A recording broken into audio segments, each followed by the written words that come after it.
தமிழ்நாட்டில் உள்ள 3 அதிசய கோவில்கள். திருச்சியில் அமைந்துள்ள ஜம்புகேஸ்வரர் கோவில் பஞ்சபூத ஸ்தலங்களில் நீர்த்தலமாக போற்றப்படுகிறது. இந்த கோவிலில் சிவலிங்கம் எப்போதும் நீரில் மூழ்கியிருப்பது ஒரு முக்கிய அதிசயமாகும். அன்னை அகிலாண்டேஸ்வரி தாயார் இங்கு அருள் பாலிக்கிறார். மேலும் இந்த கோவிலில் பூஜைகளை சிவபெருமான் நடத்தினார் என்றும், அதனால்தான் இங்கு சிறப்பாக வழிபாடு நடைபெறுவதாகவும் ஒரு ஐதீகம் கூறப்படுகிறது.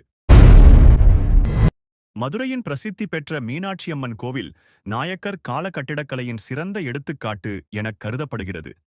இந்த கோவில் சிறப்பம்சங்களில் 33,000 சிற்பங்கள் மற்றும் 1000 தூண்கள் கொண்ட ஆயிரக்கால மண்டபம் குறிப்பிடத்தக்கவை. ஆண்டுதோறும் நடைபெறும் பங்குனி திருவிழா மிகப்பெரிய வைபவமாக கொண்டாடப்படுகிறது.